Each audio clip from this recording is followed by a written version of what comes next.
welcome to JMR RECAP. Today we're talking about 5 to 8 of the Marble League Showdown 2021 Part 2 edition, featuring Dante from the Devil May Cry series for Nintendo Wii. As a quick recap of the Showdown standings, the Cobalts hold a 8-point lead over Team Galactic with the Pinkies in third. That's really all you have to know. The first heat of the triathlon saw a dominant showing from Ember from the Solar Flares, with Aqua in second and Team Primary in third, which those three being the three teams advancing. Cobalts and Team Galactic didn't move on, along with the Balls of Chaos, the Balls of Chaos were expected, but the top two in the standings didn't move on, which wasn't expected. Now, because the Pinkies just didn't show up, their coach, Pinky Promise, the only one there, actually competed in the triathlon, which was interesting to see. The Jungle Jumpers ended up winning, with the Turtle Sliders in second. The Pinkies, with their coach, just barely get third to move them on, barely beating out Swax from the Bumblebees, and the Snowballs and Midnight Wisps were kind of just there. No one really cared about them, to be honest. The final heat of the triathlon saw a dominant showing from Ember once again to get them the gold, Dash from the Turtle Sliders, the silver, and Aqua from the Oceanics, the bronze. Jungle Jumpers in fourth, Team Primary fifth, and the Pinkies coach coming in at sixth. Pretty good showing, though, for the coach of the team. Event 6 of the showdown was diving, and the first team we saw go was the Snowballs, with a okay score of 3-3-3-2, and an overall 10.84 in the when the points were added together. The Midnight Wisps finished this event with a 4.84, considerably worse than the Snowballs. Just a really bad run in general. Not the best for a former champion, I might add. The Jungle Jumpers placed above the Midnight Wisps with a score of 7.88 with 2 3s and 2 1s, and they were pretty in sync, but not the best. The Bumblebees almost passed the Snowballs with their jump, but just barely didn't do it, finishing with a 5, 2 2s, and a 1 to give them 9.84 of a total score. Next, we saw the Solar Flares do the exact opposite of riding the momentum from their gold medal from the previous event, with one of their marbles completely missing, 2 1s and a 2, placing them in fifth. Actually, no, I was going to say just above, but that's actually wrong. They got last. Team Primary's jump placed them in third with 2 3s and 2 1s for 7.92. Decent jump. The Oceanics didn't do too well in a water event, who would have guessed, with a score of 5.8 with 2 2s and 2 1s. Hey, at least they all hit the board, so that's a plus. The Balls of Chaos had an okay showing with a 3, 2 2s, and a 1 to give them 7.60. Not the best, not the worst. The Pinkies, with a bullseye, 2 2s, and a 1, put them in tentative third with 9.72 on the board.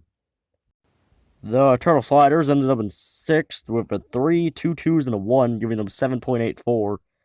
Just a middle of the pack showing for them. Team Galactic ended up in eighth with 2 events in a row of just not being that good, with a 6.72, which is pretty bad, actually. The Cobalts had one of their members completely miss and ended up with 7.72, putting them in seventh, but because of their lead in the overall standings, they ended up staying in first. The Sand Mogul race had a ton of jostling for position, just like in the real thing in the Marble League, of teams just flying up and down the order at the speed of sound, and there's not really much I could say for this, since it was only one race that was, like, 50 seconds long, but I will talk about the Oceanics, who kept giving me minor heart attacks by flying up and down the standings repeatedly throughout the entire thing.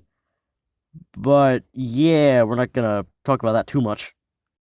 It ended up being Team Primary gold, Snowballs silver, and Cobalts third. The Oceanics ended up in 10th. Turtle Sliders in last. Team Galactic, the 5th place runners who just fell from second, ended up in 9th, and it was a pretty short race, so not much to say. The final event of the Marble League Showdown was Marble Lacrosse, and this is the first time I've ever seen Marble Lacrosse ever happen, so that was pretty cool. From what we could tell, it's pretty much Marble 1, but with way more sand. To be honest, I kind of expected the track to be entirely sand, but this is still cool. So, at the start, unexpectedly, the Jungle Jumpers, the Marble 1 team that scored 9 points in 12 races, actually took the lead, but that was taken by the Bumblebees on lap 2. On lap 3, the Midnight Wisps took the lead, which was a lead they would hold for the majority of the race, up until about the very end. Spoiler alert, they didn't win.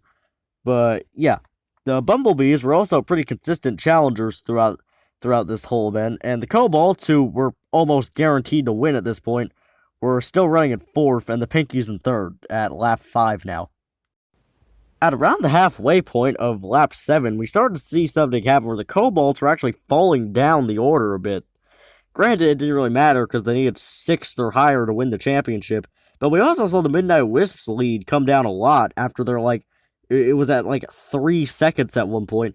Their lead had come down a lot, and the Pinkies were really starting to close in on them. And then we come to lap 12, where the Midnight Wisps had a bad bump off the wall and were passed by the Pinkies and Team Galactic, putting them in 3rd. And the Pinkies held the lead for the rest of the race and ended up winning, and Team Galactic in 2nd.